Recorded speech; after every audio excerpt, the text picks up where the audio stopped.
Let's now return to the previous question, which is still unanswered. What caused the initial collapse of the upper section of the towers onto the rest of the building? As we have seen, there was a bowing of the facade before the collapse, but the trusses didn't have any strength of their own to cause such a massive bending of the external structure. If explosives were used, however, and this part of the core structure was made to collapse first, then the trusses would have had enough strength to pull along the facade and to initiate the global collapse. In fact, it was observed that the antenna from the north tower begins dropping slightly before the top section of the building collapses, which indicates the central structure was destroyed first. Even though a controlled demolition seems the only valid explanation for the collapses, the debunkers have brought different arguments against this possibility. The first argument is that it would have been impossible to place the explosives under everyone's eyes. You would take an army of workers, it would take months. So this idea that, some crew dressed in black could sneak in the middle of the night and wire a building like that to be demolished is just, it's absurd. Ipotizziamo che siano veramente state minate. Come si fa? Entrano di nascosto delle persone, portano dell'esplosivo. Scusi, sa, devo lasciare qui questa serie di zainetti, non ci faccia caso, poi spariscono. There are, however, different facts to be considered. The first one is that in the months previous to 9/11, a major renovation of the elevator system in both towers was undertaken. From the March 2001 issue of Elevator World, we read, "Ace Elevator undertook what was perhaps one of the largest, most sophisticated elevator modernization programs in the industry's history at New York City's prestigious World Trade Center." No one is suggesting that this company had anything to do with the possible planting of explosives. But such an extensive renovation process would have certainly provided the cover for a special team to access the internal structure of the buildings at any given time. As explained by Richard Heumann, Chief Electrical Engineer for the Twin Towers, the elevator shafts gave direct access to the core columns. I'm very familiar with the interior structure that surrounded the elevator shafts. And, of course, their access to the elevator shafts gave them total access to the surrounding core columns, the interior of the core columns. Secondly, the movement of heavy equipment on floors that were supposedly empty was noticed in the weeks leading up to 9/11. Scott Forbes worked for a financial institution on the 97th floor of the South Tower. It must have been at least 4 to 6 weeks before 9/11. It was like rebuilding work going on upstairs. The tenants, the people from Aon who had been were moved somewhere else. The offices were just vacant. And there was a lot of heavy machinery building work going on. It was almost like pneumatic drills and lots of hammering, so much so that the floors were shaking. That's how noticeable it was. It was almost as if something heavy was being moved and then it was being taken off wheels, and it was like boom. Our floor underneath literally shook. You could feel the weight above you. William Rodriguez, an employee at the Twin Towers for more than 20 years, recalls a similar experience. As I stood there on the 33rd floor, I heard very strange noises on the 34th floor. I heard very heavy equipment being moved around, and it sounded like dumpsters with metal wheels being moved around, and I got scared because I knew it was an empty floor. Nobody was supposed to be there. As a matter of fact, not even the elevators stopped there. You have to have a special access key to open the door on the 34th floor. Thirdly, after the 1993 attack, bomb-sniffing dogs had been adopted in the security system of the Twin Towers. But on Thursday, September the 6th, bomb-sniffing dogs were abruptly removed, according to a security guard, with no apparent reason. And lastly, there was an unprecedented power down in the South Tower on the very weekend before 9/11. For the first time in 30 years, all the security systems in the building had become useless at the same time. People could come and go as they pleased, even in protected areas, without being seen nor recorded by surveillance cameras. The previous weekend, there had been a power down. Because of the power down, there was a complete breakdown of security that weekend. We had guided tours coming into secured areas by mistake and nobody picking it up because there's no intrusion alarms or anything else. Scott Forbes was also present during the power down. There was a power down in the South Tower on the weekend of the 8th and 9th of September. And it wouldn't have just have affected camera security, it would have affected all the secure systems on doors for either key locks or security badges and so on. To undo them, they weren't working because they're all powered by electricity, so there was no power, there was no backup system, therefore they were all open. What again was the excuse that the Port Authority gave you, Scott, for this 36-hour period of the power being down in the South Tower?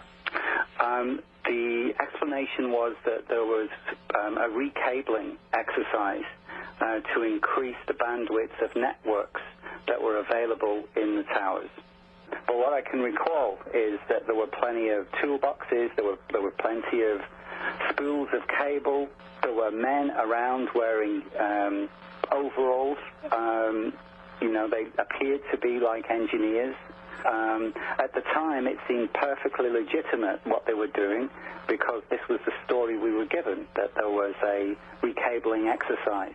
The debunkers are right. It would have been very difficult to bring in the explosives without being noticed.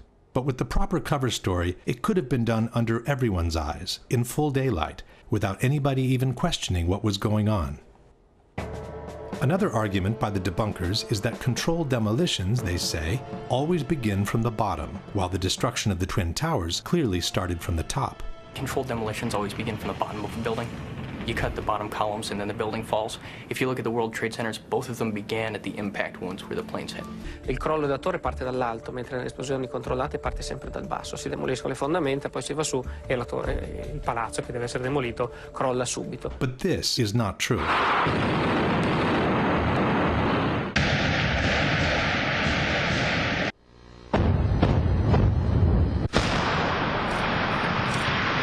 Every controlled demolition can be designed according to the needs. In fact, sometimes it's not a good idea to start from the bottom.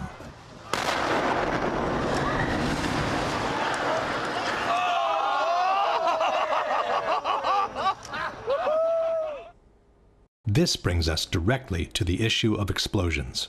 In the same interview where he praised the solidity of the Twin Towers, John Skilling stated, "I'm not saying that properly applied explosives, shaped explosives of that magnitude could not do a tremendous amount of damage.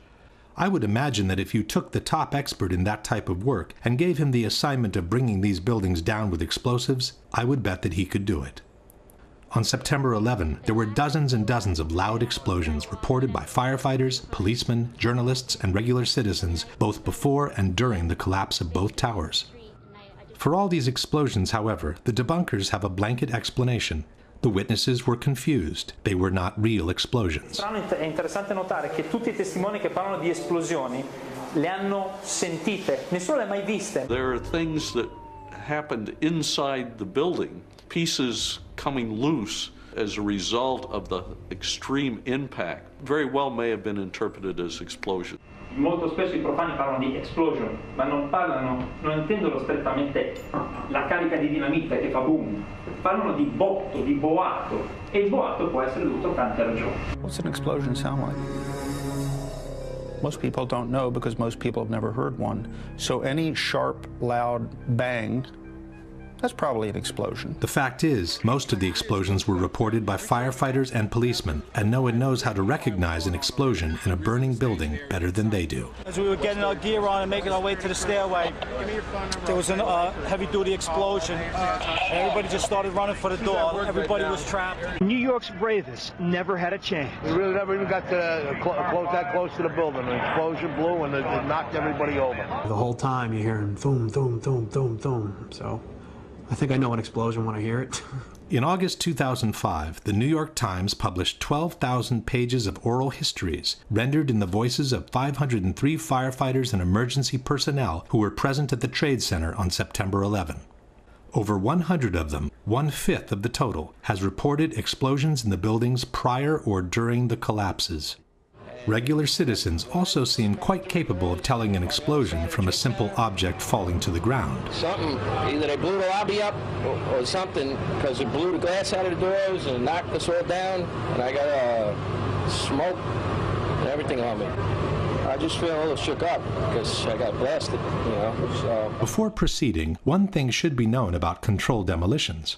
Just like the Twin Towers, most modern buildings are built with a high redundancy factor in terms of structural strength. For this reason, a series of preliminary explosions is normally needed in controlled demolitions to weaken the structure before the actual collapse can be induced.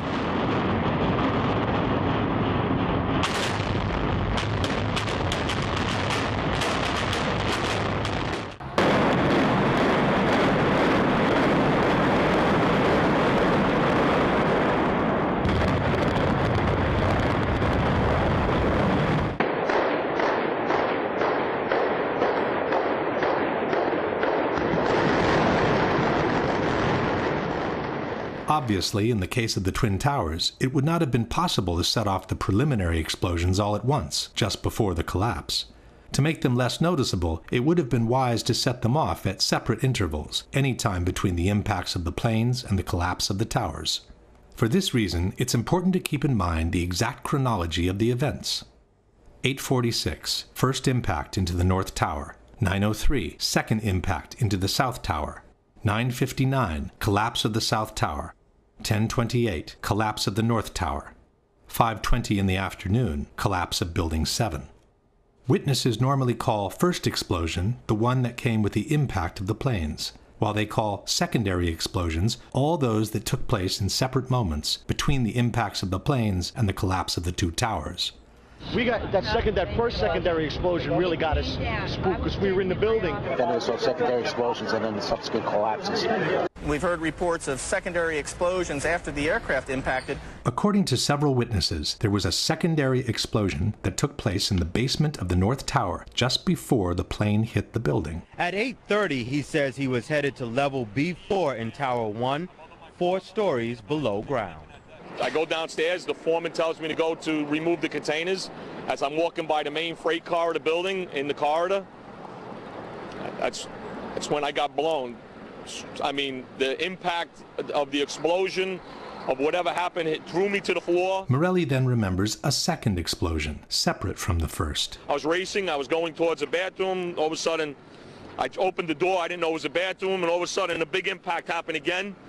And all the ceiling tile was falling down, the light fixtures were falling. According to the 9/11 Commission, it was the jet fuel pouring down the elevator shafts that caused the explosion in the basement. From the final report we read, a jet fuel fireball erupted upon impact and shot down at least one bank of elevators. The fireball exploded onto numerous lower floors, including the B4 level, 4 stories below the ground. But the witnesses described an explosion that took place in the basement before the impact of the plane. Very strong. Boom! An explosion so hard that pushed us upwards. Upwards. And it came from the basement between the B2 level and the B3 level. And at that moment, I thought it was the mechanical room where they have all the pumps and the generators for the building, that maybe a generator just blew up on the basement. Now, 20 years in the building, you know something that comes from the bottom and something that comes from the top. And when I went to verbalize that it was a generator, we hear, boom, all the way on the top, the impact of the plane on the top. 2 different events, 2 different times. There are others who remember several explosions after the one from below. It came from, I believe, at first we believed that it came from the mechanical room. Then we heard a series of other explosions that sounded up on the above levels of the building. I was in the B4 level, and on my way, I heard a bomb. So I says, probably the transformer again blew up. So I stepped back, finished what I had to finish, and I started towards the door again. And there come a big blast with a big ball of fire. The 2 separate explosions were recorded at a distance of about 9 seconds from each other during a business meeting that was taking place in a building nearby, 1 Liberty Plaza.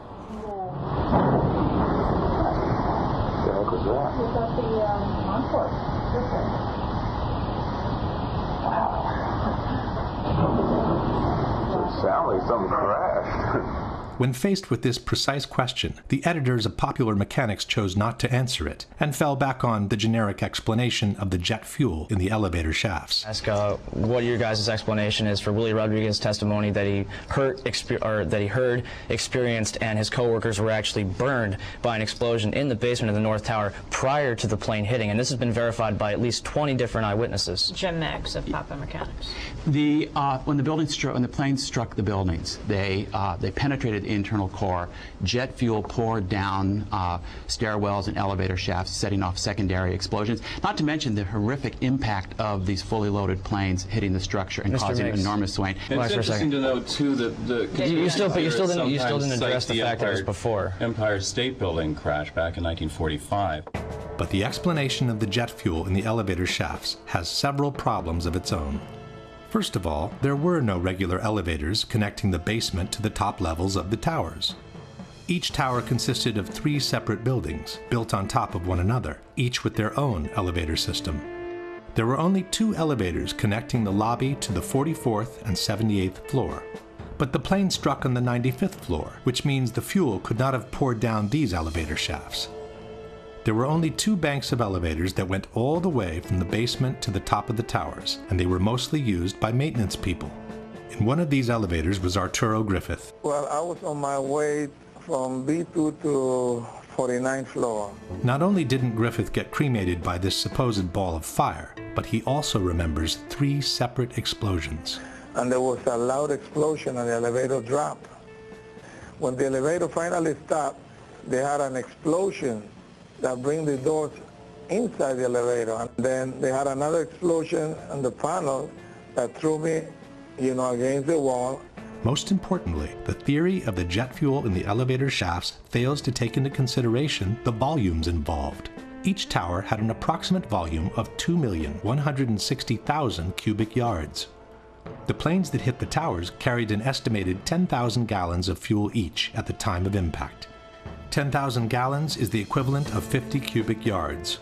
This in-scale graphic shows what 50 cubic yards look like next to the volume of the tower. Assuming that about half of the fuel was consumed in the initial explosion, we would be left with some 25 cubic yards of fuel available. But most of this fuel is needed to ignite the fires at different floors, as explained by Mr. Meggs himself. Jets crashed into buildings. They crashed at an angle, which meant that their wings, which is where they store most of their fuel, cut through multiple floors. So they splashed fuel and debris across multiple floors of the building, igniting fires. So even assuming that, for some strange reason, 5 of those cubic yards were all to end up in the only elevator shaft that goes all the way to the bottom of the tower, there wouldn't be enough to reach the basement in significant quantities. Your typical 10-foot by 30-inch backyard pool contains roughly 1,000 gallons of water, which is the equivalent of 5 cubic yards. Imagine dumping the water from this pool into this kind of elevator shaft with a drop of more than 1,000 feet below, and you'll get the idea of how much fuel can actually reach the bottom. In any case, the fuel in the elevator shafts theory could never account for the powerful explosion that literally devastated the lobby of the North Tower 1 hour after the first impact and before the collapse of the South Tower. There was a secondary explosion, probably a device either planted before or on the aircraft that did not explode until an hour later. Then somebody said that they saw an airliner go into one of those towers.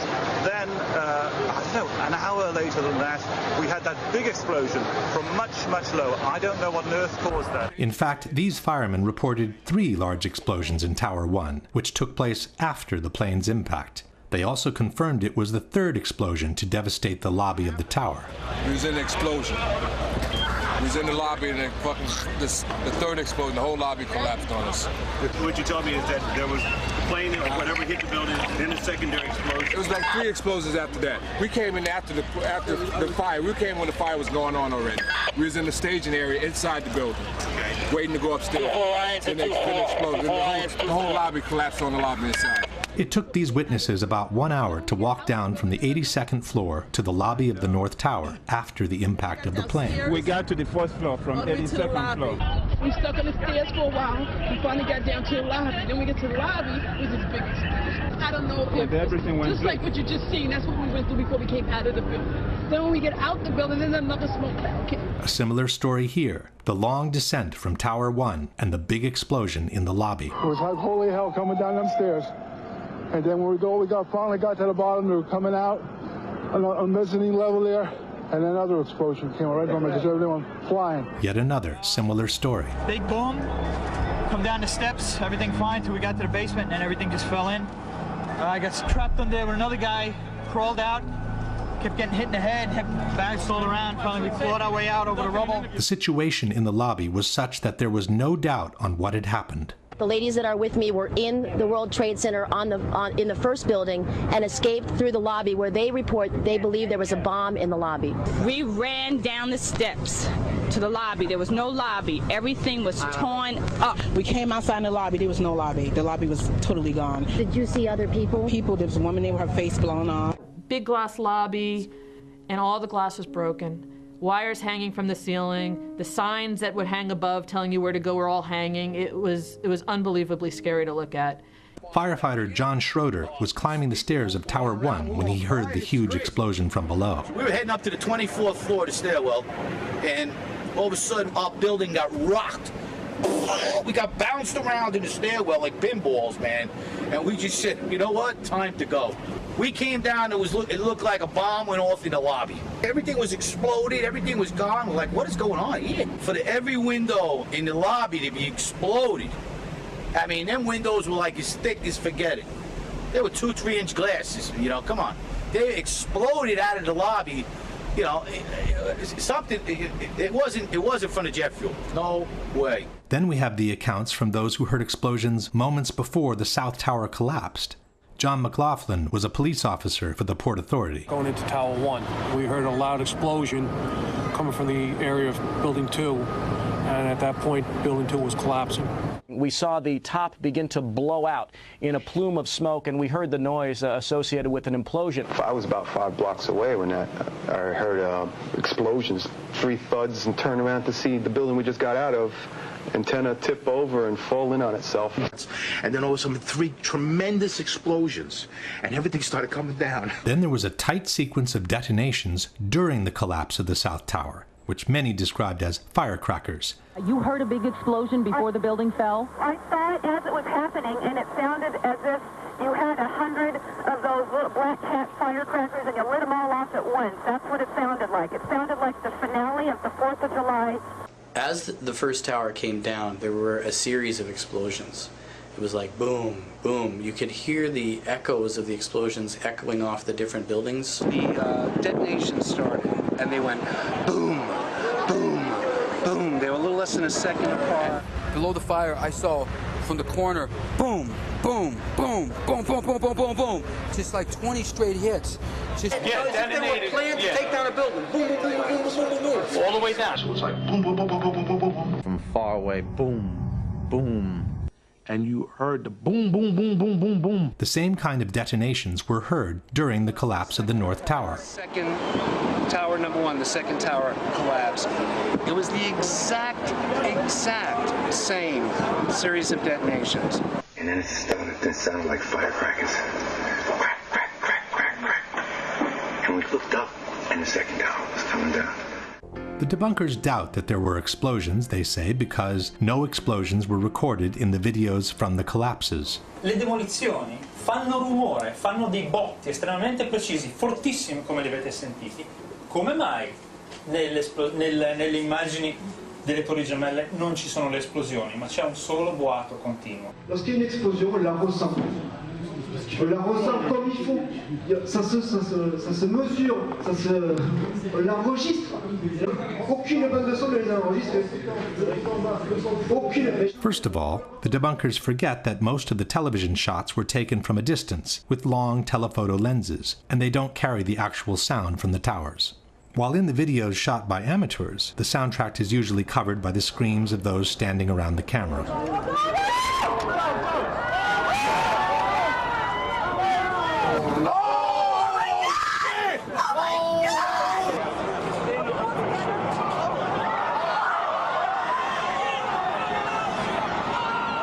In any case, it's not true that no explosions were recorded by video cameras. In this shot, for example, a series of loud concussions can be heard just before the collapse begins. On the left, covered by smoke, is the South Tower, moments before the collapse.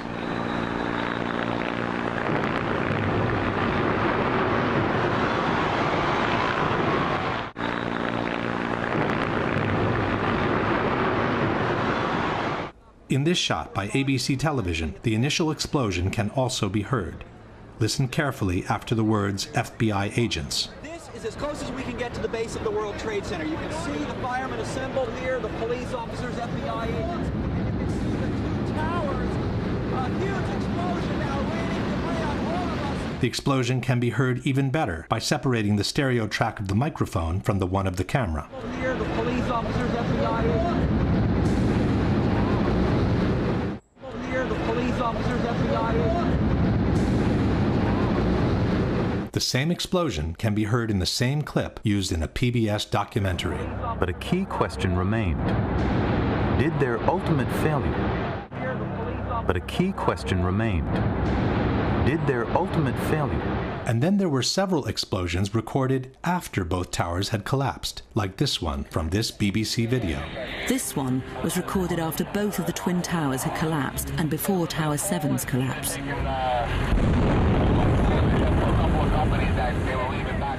Amateurs also kept recording explosions after the collapse of both towers. It's now 11 o'clock. Still hear continuing explosions, but...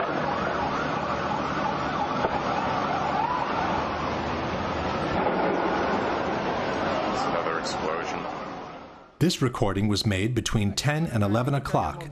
The explosion came from the direction of Building 7.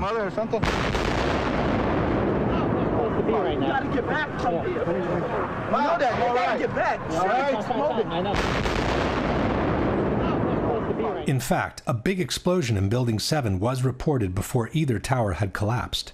Sometime after 9 o'clock, Barry Jennings was descending the stairs of Building 7, trying to reach street level.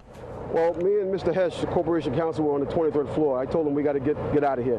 We started walking down the stairs. We made it to the 8th floor. Big explosion. Blew us back into the 8th floor. Jennings was trapped in the building for several hours, together with his colleague, Michael Hess. Mr. Hess! 8th floor, 7 World Trade. I passed the word! After they were rescued by the fire department, Mr. Hess confirmed the big explosion on the 8th floor. So, Mr. Hess, you were trapped in, I believe, 7 World Trade Center. Go ahead, sir. Yes, I was. I was up in the Emergency Management Center on the 23rd floor. Another gentleman and I walked down to the 8th floor where there was an explosion. In a later interview, Jennings has confirmed the explosion took place before either tower had collapsed. Both buildings were still standing. I was trapped in there for several hours. I was trapped in there when both buildings came down. While he was trapped, Jennings kept hearing more explosions. All this time, I'm hearing all types of explosions. In fact, explosions near Building 7 were recorded up to a few minutes before the building collapsed.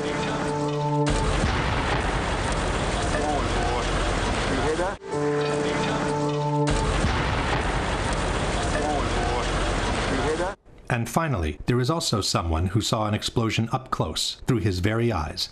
It's Ron DiFrancesco, the same person who had descended from the 91st floor of the South Tower all the way to the lobby. When he was exiting the building, he heard an explosion. He spun around, and a fireball was coming down the hallway at him. He put his arms up, blew him across Church Street. He woke up in the hospital 2 days later. Yeah, I had burns, they say, on 80% of my body, and I had a broken bone in my back, and I guess my ears were turned inside out just with the burns. My head was very swollen. You know, I had my contacts in, so they were melted to my eyes, and... To doubt the content of all these accounts does not mean to have debunked the claims of explosions.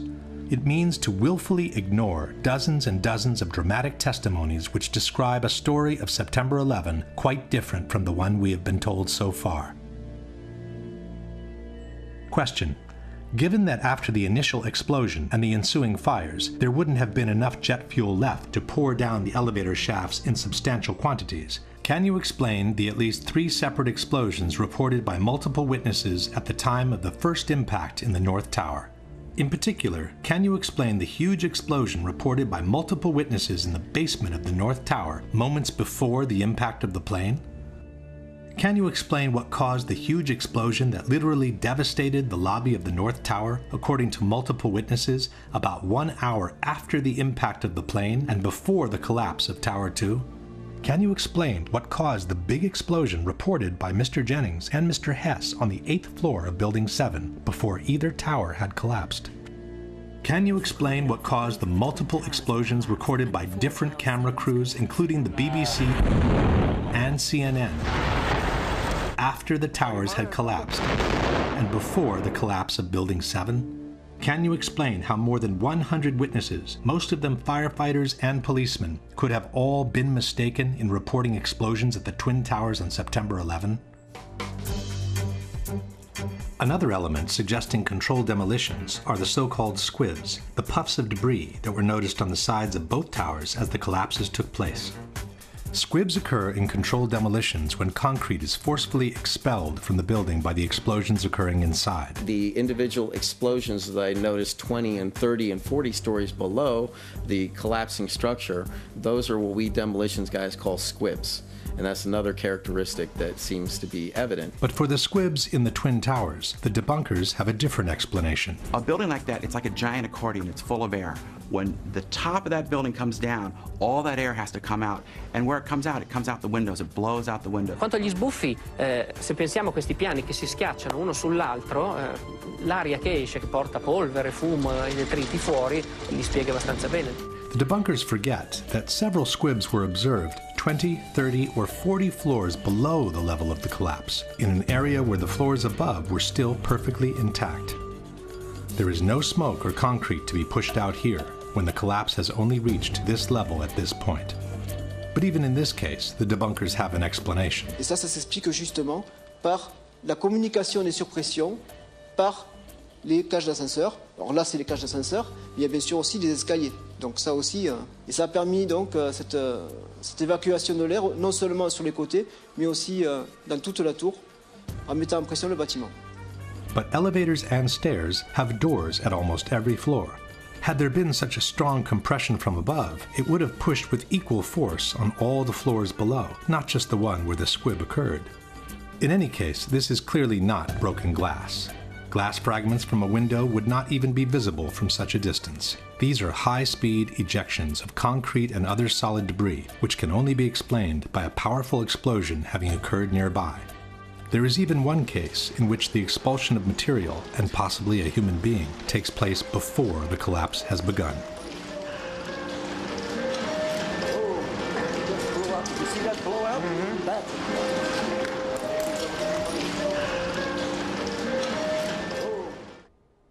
Question. Given that what we see is clearly not glass from a broken window, but concrete and other debris, can you explain what caused the squibs observed 30 or 40 floors below the level of collapse?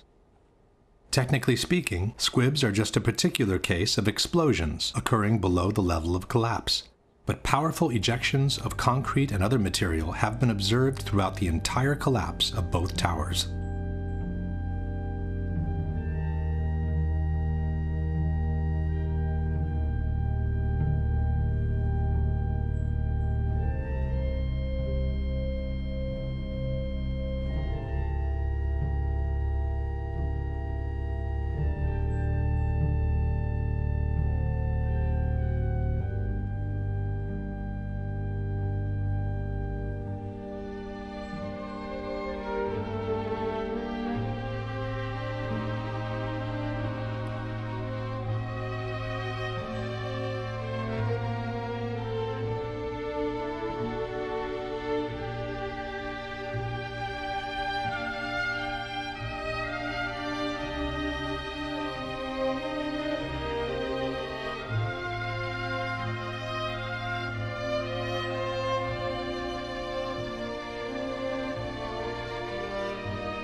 The result of such explosive force is the lateral ejection of large chunks of the external structure all around the towers. The spread of debris in a large radius around each tower, what we see is an outward explosion of material beyond the perimeters of each footprint.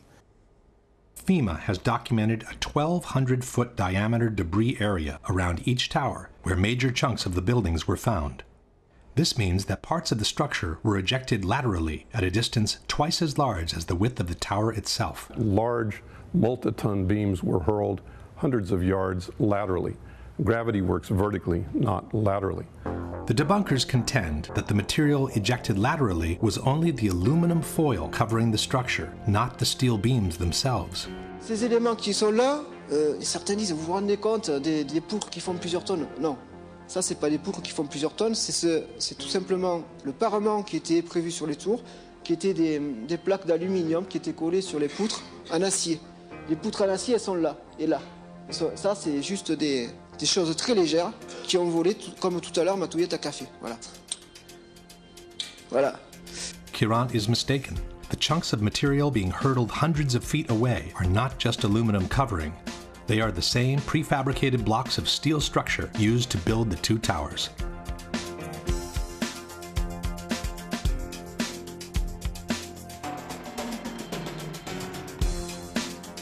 In this case, a person who has remained attached to a block of columns falling can give us an idea of the structural pieces being detached from the building. Several large chunks of structure ended up embedded in buildings nearby. David Chandler of Architects and Engineers has calculated the energy needed to hurtle some of these chunks of structure to such a distance from the buildings. Using special software, we can analyze motion on video clips frame by frame.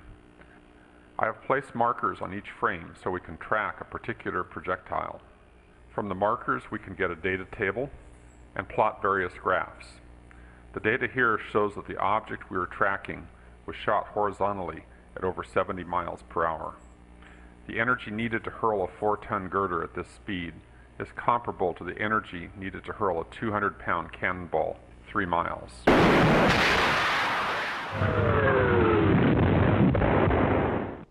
Question.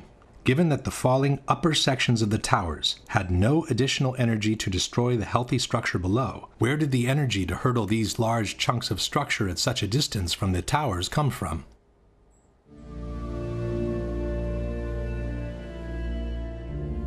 Once the smoke had settled and the recovery work commenced, more evidence pointing at controlled demolitions started to emerge. One example are the supporting columns cut at a 45-degree angle that were noticed sticking out of the ground. This kind of cut is typical of controlled demolitions and is obtained by placing linear charges on the columns at a 45-degree angle. Now this is a linear shaped charge and it's wired in with the dynamite. When it cuts, it'll cut this column right on this angle, and then this piece will be deflected and displaced in that direction.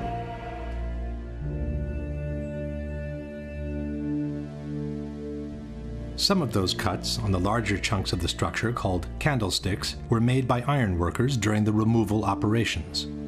But cut columns were noticed on the very evening of September 11, far before the removal operations had started. You know, this is the first day in a pile. You know, actually, it was on the 11th. It was 8 o'clock at night, and we had a hunt for iron workers. But meanwhile, there was tons and tons of beams that were cut with no acetylene to be had, nor iron workers to do the work. It's just physically not possible to cut that much steel in that amount of time, especially with no one to operate the equipment. It just didn't add up.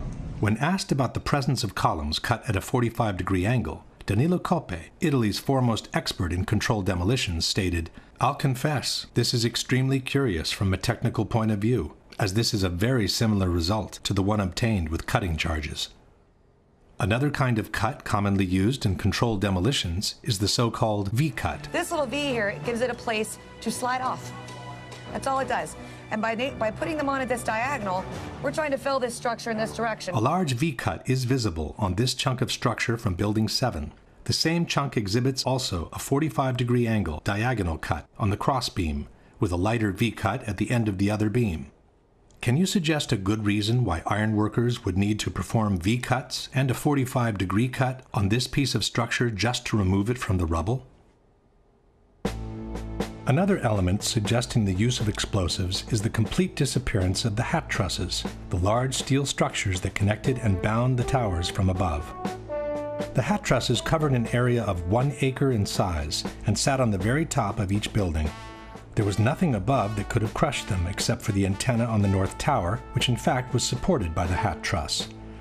If a simple gravitational collapse had occurred, one would expect to find the hat trusses sitting on top of the rubble, partially deformed maybe, but still recognizable. Instead, both steel structures, each 1 acre in size, seem to have vanished into thin air. From the hundreds of pictures taken at Ground Zero, including the aerial shots, no recognizable section of the hat trusses seems to be visible. Curiously, the antenna from the north tower was found, deformed but still recognizable. But the hat trusses which bound the towers together and supported the antenna seem to have vanished completely. Possibly the most important unexplained phenomenon at Ground Zero are the extremely high temperatures registered under the rubble for many weeks after the collapses. On September 16, NASA shot these thermographic images of Ground Zero, indicating unusually high temperatures at the base of the 3 collapsed buildings. Despite the heavy rains of September 14th, the hotspots registered peak temperatures of more than 1,300 degrees under the rubble. 10 days later, the fires kept burning. What's to explain, Governor, the smoke that still comes out of the fire? There's still fire down below. There is such an incredibly deep pile of rubble, and the tower goes down 5-6 stories underground. But we had ABC crews come back just in the last few minutes and telling us there are still flames coming out of the base of the trade towers. For the rescue workers, this became an additional burden on their already gruesome task. Out still on the rubble, it's still, I believe, 1,100 degrees. The guy's boots just melt within a few hours. On October 8th, the hotspots under the 3 collapsed buildings remained clearly visible. 6 weeks later, as the excavations progressed, the situation seemed only to get worse. Oh, it's unbelievable. And this is 6 weeks later, almost 6 weeks later. And as we get closer to the center of this, it gets hotter and hotter. It's probably 1,500 degrees. We've had some small windows into what we thought was a core at some point, and it looked like an oven. You know, it was just roaring inside. And it was just a bright reddish-orange color. The consequences of such extreme temperatures were quite visible on the steel that was being extracted from the rubble. Where the grapplers were pulling stuff out, big sections of iron that were literally on fire on the other end. They would hit the air and burst into flames, which was pretty spooky to see. You would create an air pocket by moving steel, fueling the fires underground. But, you know, these underground fires were just like the fires of hell. If you could make a video of what you perceive hell to look like, from fire shooting up at times, that's what would happen. You would be in the middle of what would look like steel, and then fire just would pop up. Firemen were coming out and ironworkers with their boots literally melted. And then the hose would come over and they would try to put that part out. I got there. Charlie Vichers was a supervisor of removal operations at Ground Zero. From PBS's America Rebuilds page, we read, Vichers' crew picked up 40 to 60-foot-long pieces of steel impaled in the pile, where the bottom 20 feet would be glowing red hot. Vichers said, trucks loaded with steel would pass by and you could feel the back of your neck burning standing 20 feet away.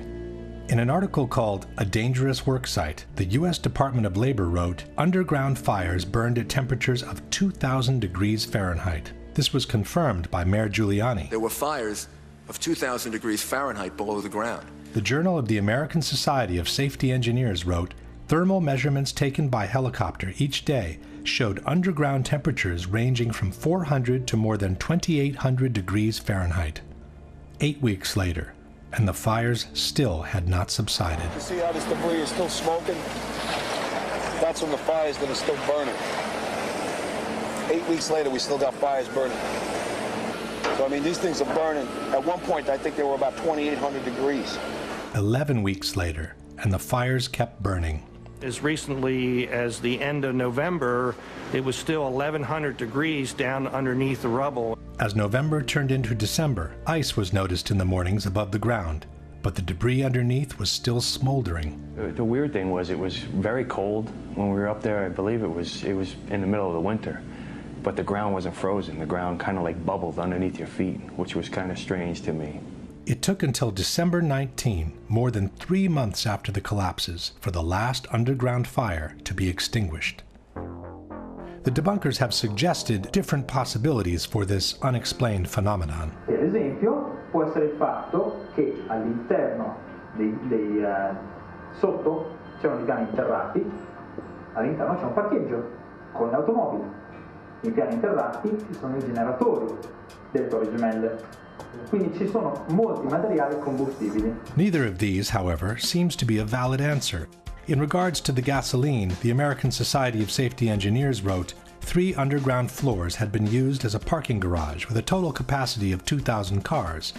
The cars were eventually located and removed. Some had exploded and were completely burned out, while others were in pristine drivable condition. The gasoline in a car either explodes or it remains inside the tank. It does not leak out and go looking for fires to be fueled. In regards to the generator tank, the Society of Safety Engineers wrote, 72,000 gallons of diesel fuel were stored in a tank on basement level 7. The tank was eventually located and inspected. Although slightly damaged, no leaks were found. The fuel was removed.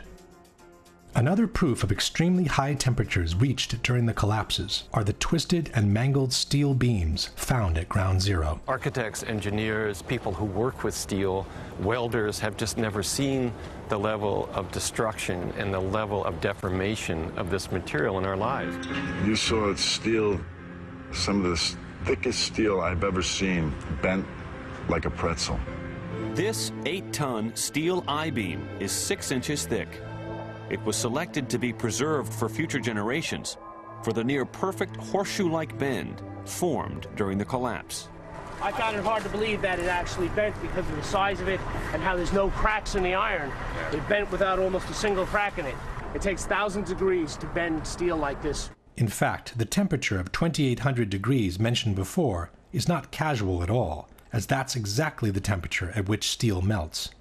And molten steel was repeatedly found under the rubble at Ground Zero. You'd get down below and you'd see molten steel running down the channel rails. Like you're in a foundry. Yeah, like lava. Like it was lava from a volcano. The fires got very intense down there, and it actually melted beams where it was molten steel that was being dug out. Just like they did for the explosions, the debunkers simply doubt the testimonies on molten steel as a whole. NIST has also denied any knowledge of molten steel at Ground Zero. I'm curious about the pool of molten steel that was found in the bottom of the tower. I know of absolutely nobody, and no eyewitness who said so, nobody who's produced it. I was on the site, I was on the steel yards, so I don't know that that's so. It is true, Mr. Gross did visit the steel yards where the remnants of the towers had been collected. But he must have been in a big hurry, as he didn't even notice the high degree of deformation of massive steel beams sitting only a few feet away. In any case, there are several highly credible witnesses who have reported the presence of molten steel at Ground Zero. Rich Garlock, a structural engineer working at Ground Zero, said, "Going below, it was smoky and really hot. Here, World Trade Center 6 is over my head. The debris past the columns was red hot, molten, running." A supervisor from the National Environmental Health Association, Ron Berger, stated, "Feeling the heat, seeing the molten steel, the layers upon layers of ash, like lava, it reminded me of Mount St. Helens." William Langewiesche is the author of American Ground, a book containing detailed descriptions of the conditions at Ground Zero. One passage mentions streams of molten metal that leaked from the hot cores and flowed down broken walls inside the foundation hole. Greg Fushek, who provided the rescue workers with global positioning equipment, stated, "Sometimes when a worker would pull a steel beam from the wreckage, the end of the beam would be dripping molten steel." Peter Tully of Tully Construction said that he saw pools of literally molten steel at the World Trade Center. Marc Loiseau, president of Controlled Demolitions Inc., was told by contractors at Ground Zero about hot spots of molten steel in the basements at the bottoms of the elevator shafts of the main towers. Dr. Abolhassan Astane, a professor of civil engineering at Berkeley University, examined the remains of the Twin Towers. He said, "I saw melting of girders at World Trade Center.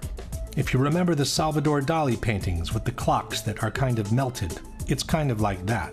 That could only happen if you get steel yellow hot or white hot, perhaps around 2,000 degrees.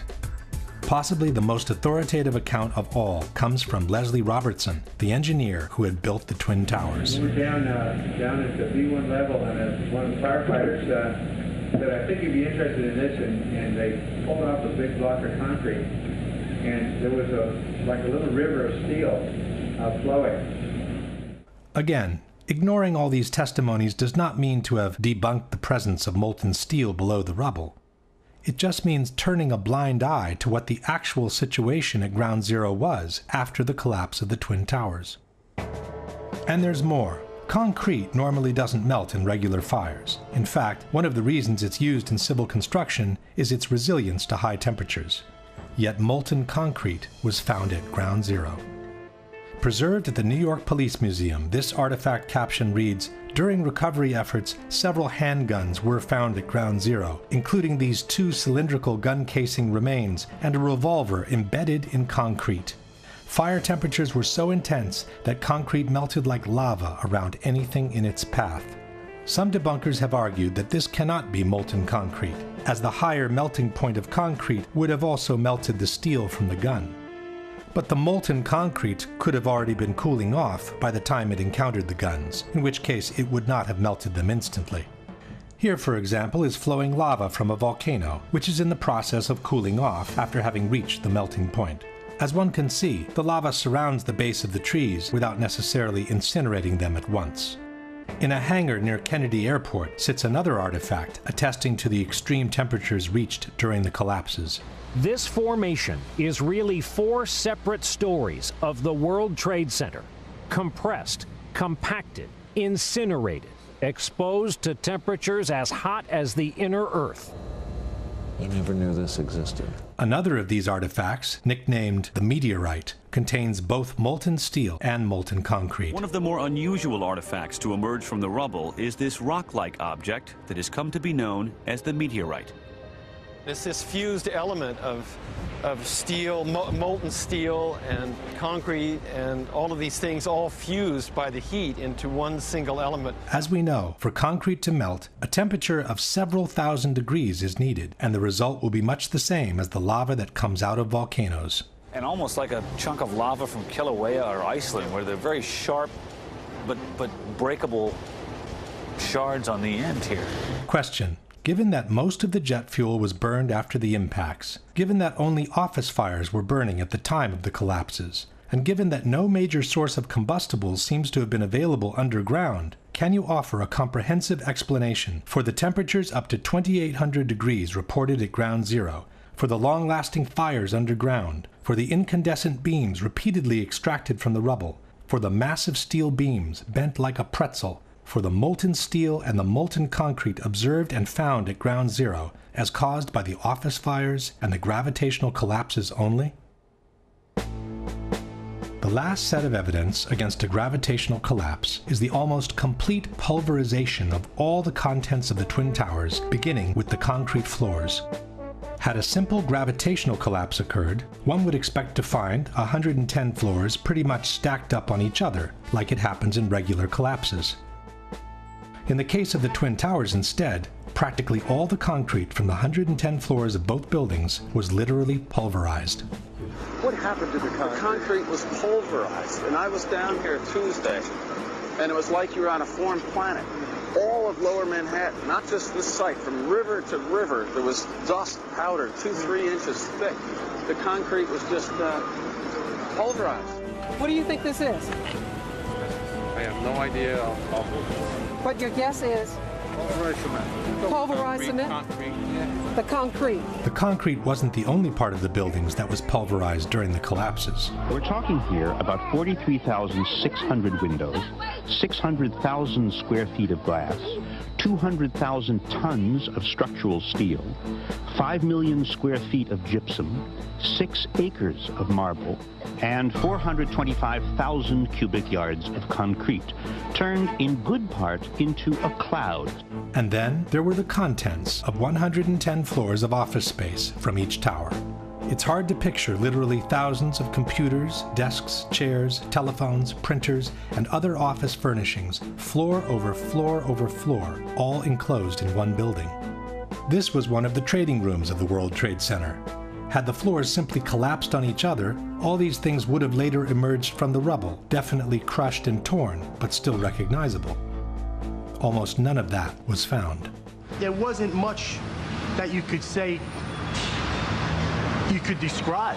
Everything was dust and metal. There was no typewriters, there was no chairs, there was no nothing. Everything had been crushed. Everything was pulverized. There was, there were no desks, there were no phones, there were, maybe now and then you find a fragment of something, but basically everything was just pulverized. There wasn't a computer screen, a laptop, there's no office. I mean, it was, 210-story buildings of office equipment. You don't find a chair. You don't find a telephone, a computer. The biggest piece of a telephone I found was half of the keypad, and it was about this big. It was devastation. There wasn't one thing that resembled an office building, and this was the biggest office building in the world. I haven't seen a door, I haven't seen a phone, I haven't seen a computer, I haven't seen a doorknob. I think that stands out. Another thing that stands out is the complete absence of filing cabinets from the rubble.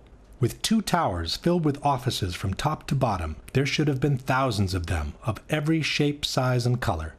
Only one was found, and it was definitely not in good condition. Perhaps the most astonishing object Shate found is something there should have been thousands of. This one probably only survived because it was in the basement. I'd pretty much given up trying to find some sort of intact file cabinet.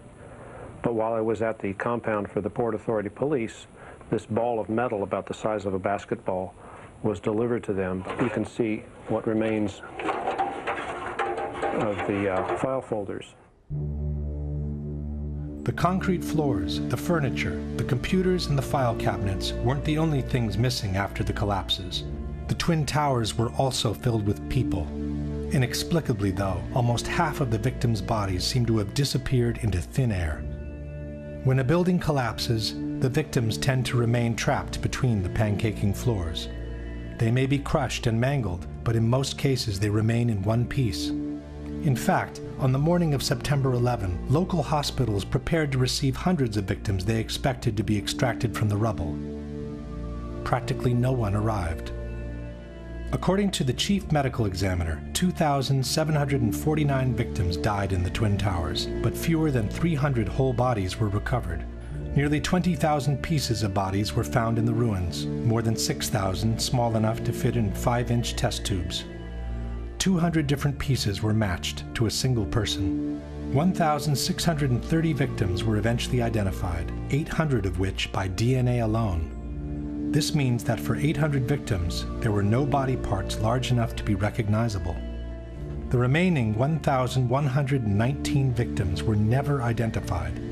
This means that for more than 40% of the victims, not even a fragment large enough to recover DNA was found. For Joyce and Russell Mercer, there's no trace of the son they lost on 9/11, firefighter Scott Kopitko. You can't go to a cemetery, can't put flowers down. Personally, I lost a cousin in the building and never found his remains. He was on the 100th floor of Tower 1 and they never found his anything or any remnants. Patricia Riley recovered her sister Lorraine's handbag, but nothing of her body. Lorraine has a tombstone at the cemetery, but she isn't there. 1,100 victims completely unaccounted for. In other words, no pieces large enough to gain any DNA from, vaporized. Can fire and a gravitational collapse account for this massive pulverization of people? This map by the New York Fire Department shows the locations around the towers where human remains were found. Yellow circles are body parts from civilians. Red triangles are from firefighters. The very distance at which some of the body parts were found remains inexplicable with a simple gravitational collapse. In fact, fragments of human remains continued to emerge from ground zero for many years after the attacks. Human remains were found at the World Trade Center site on Wednesday. Crews made the discovery at 11 Water Street. Another 4 possible remains were found at the Whole Road excavation site. The ME is also investigating other remains that were found about 2 weeks ago on the roof of 90 West Street. Construction workers found 9 pieces of bone and tissue on a 20th floor scaffolding on this building on West Street. Workers have found 65 potential human remains at the World Trade Center site over the last couple of days. The medical examiner's office says they were recovered from the Liberty Street section of the site. Then, in 2006, came the biggest surprise. Demolition workers found 74 new bone fragments on the roof of the Deutsche Bank building over the weekend. That's the most found since the end of major recovery operations at the site. The number of fragments found on the roof of the Deutsche Bank kept increasing by the day. Crews continue to find human bone fragments on the roof of the Deutsche Bank building next to the Trade Center site. The medical examiner's office says 142 fragments were found, bringing to 598 the total number of fragments found in the building. Eventually, more than 700 bone fragments were recovered from the Deutsche Bank building. USA Today wrote, "The bone fragments are tiny, some the size of a pinky nail." Some debunkers have suggested that the bone fragments could have reached the roof of the Deutsche Bank after the impact of American 11, as some debris exited the opposite side of the tower in a southerly direction. But the view of the Deutsche Bank was blocked by the South Tower at the time of impact, and there was no direct line between the exit hole in the North Tower and the roof of the Deutsche Bank. Furthermore, as seen in this map, the body parts found on the roof belong not only to civilians, but also to firefighters, who were clearly not present in the North Tower at the time of impact. Question: can you explain how a simple gravitational collapse, where the bodies remain trapped between pancaking floors, could have produced more than 20,000 body parts out of 2,700 victims, while more than 1,100 bodies left no fragments large enough to extract a DNA sample? Can you explain how a simple gravitational collapse could have produced the bone fragments and body parts from civilians and firefighters that were recovered from the roof of the Deutsche Bank building? At this point, we can summarize the evidence for a gravitational collapse and compare it with the one for controlled demolitions. The official explanation for the initial collapse, or sagging trusses theory, is fundamentally flawed for at least 3 reasons. There is no evidence that the fireproofing was widely dislodged from the steel trusses, no evidence for temperatures high enough to seriously weaken the steel, and no valid explanation on how the trusses could have pulled and broken the external structure on their own. At the same time, the initial collapse is fully compatible with a controlled demolition. The official explanation for the total collapse of the Twin Towers does not exist, nor was a scientific calculation ever attempted by NIST, as they have repeatedly acknowledged. At the same time, the full collapse of the buildings is fully compatible with a controlled demolition. The vertical acceleration of the upper sections to near free-fall speed makes it impossible to explain the collapses by gravitation only, without violating at least 2 fundamental laws of physics. At the same time, the near free-fall acceleration achieved by the collapsing towers is fully compatible with a controlled demolition. The amount of witnesses who reported powerful explosions and the ensuing devastation in the Twin Towers is overwhelming. Such explosions cannot be explained by jet fuel alone, while they are fully compatible with a controlled demolition. The squibs observed 30 and 40 floors below the level of collapse cannot be explained by the air pressure in a gravitational collapse. At the same time, squibs are the typical signature of controlled demolitions. Not all the diagonal cuts and V-cuts observed on the columns at ground zero can be explained by the removal operations. At the same time, these kind of cuts are another typical signature of controlled demolitions. The large area of debris around the towers, with the lateral ejection of elements weighing several tons, cannot be explained by a gravitational collapse. At the same time, these ejections are fully compatible with the use of powerful explosives. The long-lasting fires, the extreme temperatures under the rubble, the incandescent beams extracted during the cleanup, the high degree of deformation of massive steel beams, the molten steel and molten concrete observed and found at ground zero cannot be explained by jet fuel alone, nor by regular office fires. Highly effective destructive devices capable of developing extremely high temperatures must have been used as part of a controlled demolition. The almost complete pulverization of the contents of both towers, from the concrete floors to the office furnishings to the actual vaporization of victims' bodies, cannot be explained by a simple gravitational collapse. At the same time, these results are fully compatible with the presence of powerful explosives, such as those used in controlled demolitions. Unless a comprehensive, scientifically sound explanation for all the phenomena observed is presented, the only conclusion available is that the Twin Towers were brought down by some form of controlled demolition. After they published their report on the Twin Towers, NIST moved on to tackle the collapse of Building 7. What they faced was no easy task. Contrary to the Twin Towers, Building 7 had not been hit by an airplane. It was only partially damaged by the collapse of the North Tower, and it suffered fires that were anything but devastating.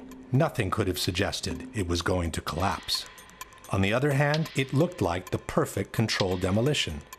It featured the sudden onset of the collapse, the rapid acceleration towards the ground, the symmetrical descent of the structure, and it even appeared to have started the collapse from the bottom, as most controlled demolitions do. Professionals in the field of controlled demolitions, such as Dutchman Danny Juwenko, seem to have no doubt on what had happened. Dit is controlled demolition. Zeker weten? Zeker weten. Er is nagesprongen. Dit is in opdracht gebeurd. Dit heeft een team gedaan van experts. We weten heel goed wat ze doen, die jongens. Zie je vanaf boven gaan? Nee, je gaat vanaf onder. Die gaat vanaf onder, ja. Toch? Ja. Ze hebben gewoon kolommen weggeblazen. Er is nagesprongen. Similar comments were made by TV anchors watching the replay of the collapse. It's reminiscent of those pictures we've all seen too much on television before when a building was deliberately destroyed by well-placed dynamite to knock it down. In spite of what seemed obvious to everyone, NIST came up with an absolute historical first. New York City, 2001. No tall building had ever collapsed primarily due to fire. But that's exactly what investigators believe happened to the 47-story World Trade Center Building 7 on September 11th. World Trade Center 7 collapsed because of fires. We really have a new kind of progressive collapse that we have discovered here, which is a fire-induced progressive collapse. According to NIST, the collapse was triggered by the failure of one specific column, number 79, located in the northeastern section of the building. So you look at the floors failing here, and eventually this column 79 is going to buckle, it fails, and then the entire vertical progression takes place. NIST blamed thermal expansion as the phenomenon that caused the collapse, which was also an absolute first in history. Our study has identified thermal expansion as a new phenomenon that can cause the collapse of a structure. For the first time, we have shown that fire can induce a progressive collapse. Coming from such a reputable organization, these kinds of statements should have sent shockwaves through the architectural world. What they're telling us is that our existing building codes, to which thousands of skyscrapers are currently designed, there's a serious problem. If NIST's findings were true, hundreds of skyscrapers from all over the world would suddenly be in danger of a collapse due to fire. This should have called for the immediate suspension of all high-rise constructions, widespread verifications in all existing skyscrapers, and a serious revision of fire codes and safety regulations for the new ones to be built. None of that has happened. Steel skyscrapers have continued to be built just as usual. The ones that caught fire, even when fully engulfed in flames, have continued to remain standing. And not one of the basic tenets of fire protection has been modified when it comes to designing high-rise steel buildings. At the same time, it should be noted that NIST's report on Building 7 was never published by a peer-reviewed publication. This means their analysis of the collapse cannot be validated from a scientific point of view. Even though this was an unprecedented event in history, we are being asked by NIST to take their word for the soundness of their conclusions. It's based on sound science, and it is consistent with all the observations we have. But it has never happened before, right?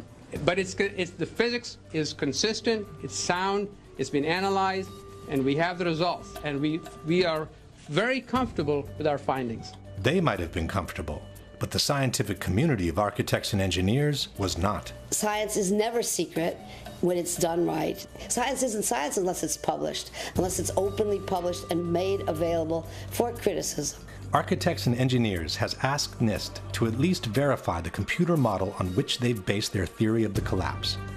But also in this case, NIST has refused to make their data public. Structural engineers rail against NIST because they refuse to show the visualization.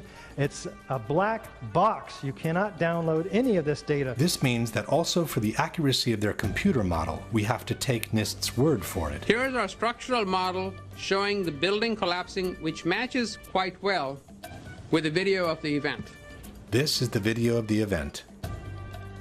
On the right is one of the two animations released by NIST on the collapse of Building 7. When you observe the footage of how the building failed and when you look at the animation of the failure and compare that to what you actually observe in reality, I think they disproved their own theories. It is impossible for it to fail the way they said. The second animation released by NIST is even more inconsistent with the real event. While the animation shows a pronounced inward bending of the top of the structure, the video footage shows the entire top section of the building maintaining its shape all the way through the visible part of the collapse. This can be verified by different angles. If this is what NIST calls matching quite well, one can imagine what the reliability of their entire report can be. A similar problem is presented by the computer model NIST has used to simulate the progression of the fires in the building. This computer model was developed by NIST, and no one has been allowed to verify it. Again, we are being asked by NIST to trust them on its validity. We used a well-validated computer program developed at NIST for studying the growth and spread of fires to calculate temperatures throughout the building. On the right in this slide, for example, you see a detailed fire simulation showing the temperature of fires as they grew and spread on floor 12. The graphic shows the temperatures in floor 12 rising after 1 p.m. and peaking around 4 p.m. on the northeastern side of the building. But the same picture NIST has published in their report, which was taken between 3:49 and 3:54 p.m., shows that the fires have already died off across the entire eastern section of the 12th floor. A similar picture, taken between 3:53 and 4:02 p.m., confirms that the fires on the eastern side of the 12th floor had already died off. NIST itself has stated in the same page that there is no indication of fires burning on the east side of the 12th floor at this time. In other words, the accuracy of NIST's computer model doesn't even need to be verified, as it's disproven by the very pictures and statements NIST has published in their own report. In order to justify the first and only collapse in the history of a steel skyscraper due to fire, the debunkers have maintained that Building 7 was weaker than the average steel structure because it had been built over an existing electrical substation. Alors, une des particularités de cette tour 7, c'est qu'elle a été bâtie sur un bâtiment existant qui est une sous-station électrique qui avait été construite dans les années 60 alors que la tour 7 a été bâtie dans les années 80. On verra que ça a été une des raisons de la ruine de ce bâtiment. The building was extremely unconventional. It had this giant Con Ed substation with enormous trusses carrying extraordinarily high loads, very vulnerable to fire and other kinds of damage. But NIST itself has refuted this possibility. From the final report we read, the transfer elements such as trusses, girders, and cantilever overhangs that were used to support the office building over the Con Edison substation did not play a significant role in the collapse of World Trade Center 7. In fact, it was the opposite. After it was completed, Larry Silverstein had the building reinforced beyond its requirements in order to accommodate the needs of its main tenant, Salomon Brothers. From this 1989 New York Times article we read, Salomon Brothers intends to spend nearly 2 years and more than $200 million cutting out floors, adding elevators, reinforcing steel girders, upgrading power supplies, and making other improvements in its million square feet of space. We built in enough redundancy to allow entire portions of floors to be removed without affecting the building's structural integrity, said Larry Silverstein, president of the company. More than 375 tons of steel, requiring 12 miles of welding, will be installed to reinforce floors for Salomon's extra equipment.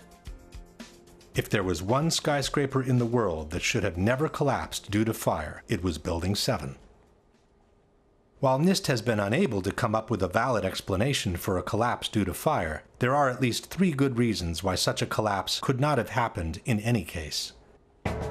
One is the widespread pre-knowledge of the event.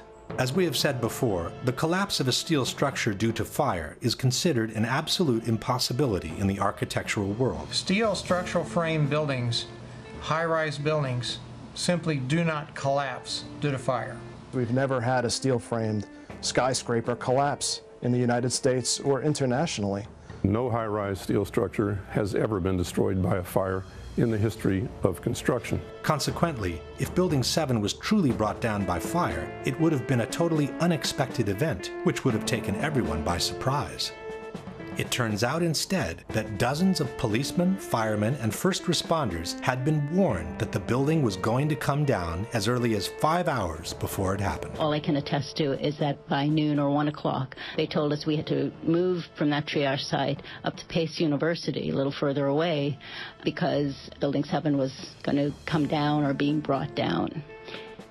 Did they actually use the word brought down, and who was it that was telling you this? The fire department, and they did use the word, we're going to have to bring it down. Firemen also had been warned of the impending collapse.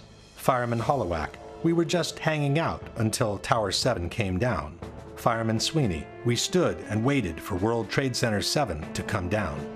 By 4 p.m., CNN had already picked up the rumor and was spreading it around the world. We are getting information now that one of the other buildings, Building 7 in the World Trade Center complex, is on fire and has either collapsed or is collapsing. At 5 o'clock, the BBC announced that the building had already collapsed, even though it was still standing in the background. Jane Stanley. Jane, what more can you tell us about the Salomon Brothers building and its collapse? As you can see behind me... At 5 o'clock, Building 7 can clearly be seen on the right of the picture. But the BBC correspondent, who was obviously unfamiliar with the landscape, didn't recognize it. This has fueled ludicrous conspiracy theories, which accuse the mainstream media of having been informed in advance of what was going to happen on September 11. In truth, this incident only confirms that the information on the impending collapse had been circulating long enough in downtown Manhattan to have already reached the BBC even before it happened. At about the same time, when CNN recorded the explosions near Building 7, they also captured the police clearing the area and announcing the collapse.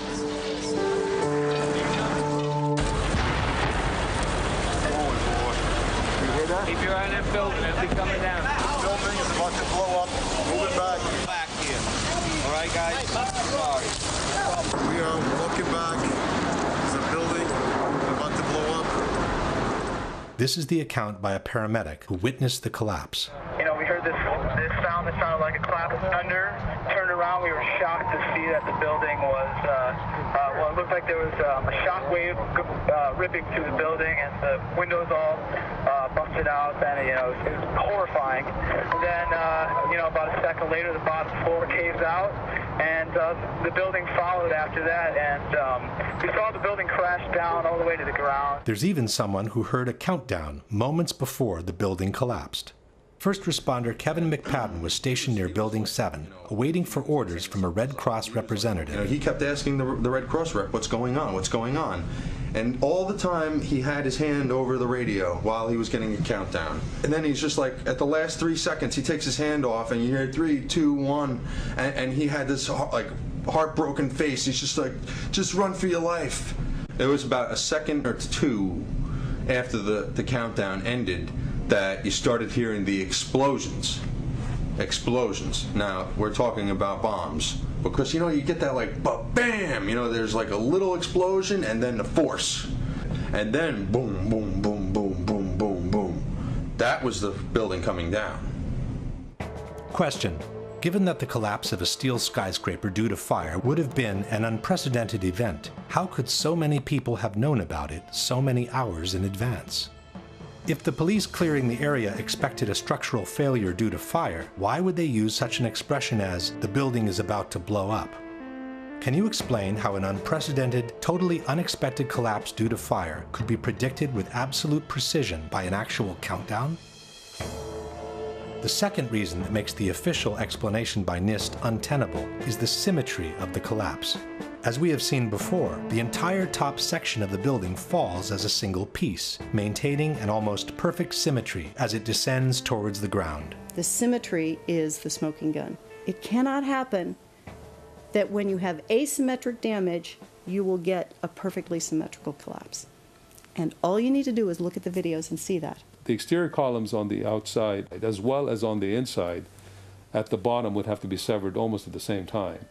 In order for the perimeter to fall perfectly and symmetrically, which it pretty much does at Building 7, all of those columns have to be removed within a tenth of a second of each other. Question: can you explain how the almost simultaneous removal of all the columns, which was necessary for Building 7 to collapse in the way it did, can be caused by fire alone? The last and possibly most conclusive piece of evidence against the official explanation is freefall. After the initial failure of the penthouse on the eastern side of the building, the entire structure came crashing down to the ground in a little more than 6 seconds.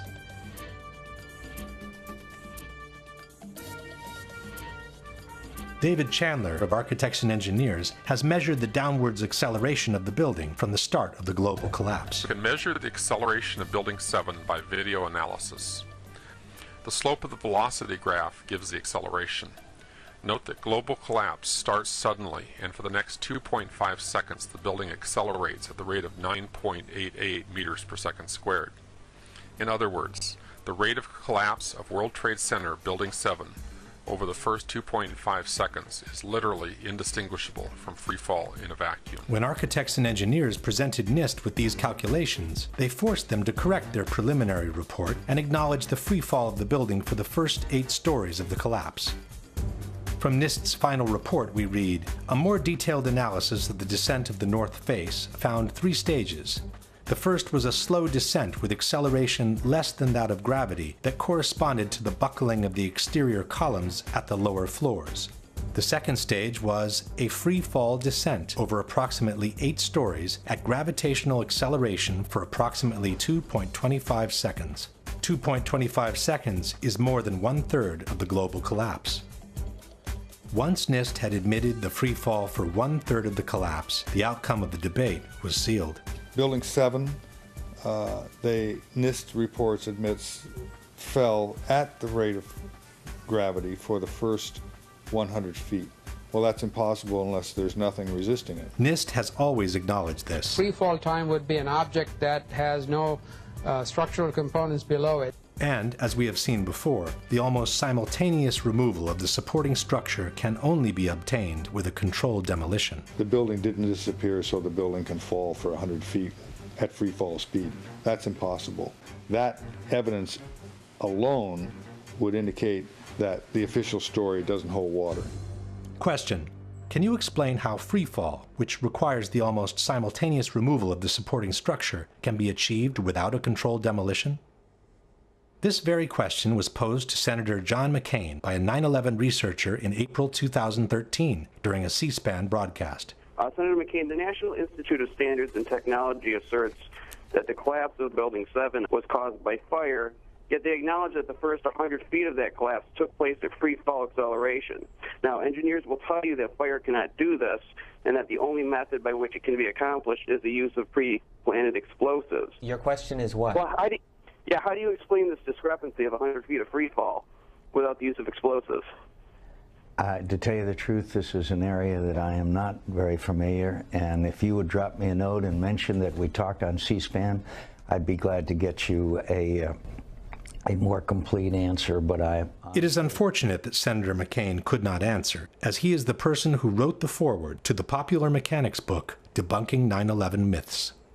In the foreword, McCain stated, "Any explanation for 9/11 must start and end with the facts. The evidence must be gathered and analyzed. Then, only then, can conclusions be drawn." But now that the evidence has been gathered and conclusions can be drawn, he claims ignorance on the whole matter. This brings us to the last question, which is not only for the debunkers, but for anyone who cares about freedom, democracy, and an honest government. If you were aware of solid evidence disproving the official version and suggesting the involvement of some rogue elements of the government in the terrorist attacks, would it be more unpatriotic and anti-American to ask for a new investigation or to turn a blind eye to it and pretend such evidence doesn't exist? Given that the people's trust in institutions is of paramount importance for a nation's well-being, would that trust be better served by denying the evidence of a conspiracy or by bringing those suspected to accountability in a court of law? We leave the last word to the first responders, who have been dying by the dozens after having inhaled the poisonous air from Ground Zero in the total silence of the media. I want to tell you tonight about the people we call heroes and are still in growing numbers living in terrible physical and economic circumstances as they struggle with the carcinogenic effects of the toxic chemical soup Ground Zero became. Can this side of the room, everybody stand up? Everybody on this side, if you're all rescue workers, will be dead in 4 years. Thank you. You'd all be dead in 4 years. That's our statistics. That's what's happening. In 7 years, it doubles. And every time popular mechanics calls the people of this movement nuts, these propagandists, professional liars and tools who cannot, even by any stretch of the imagination, be considered journalists, strike another nail into the coffin of another rescue worker. I don't think we're crazy. Conspiracies are only evidence the courts won't hear. We who are still dying from 9/11, who went into the towers and into that pile, now live with those buildings in our lungs and digestive systems and our blood. For myself and far too many of us, research and the effective treatment is going to arrive far too late. I have double metastasizations in both lungs. That's just a reality. We were also killed on 9/11. Avenge us.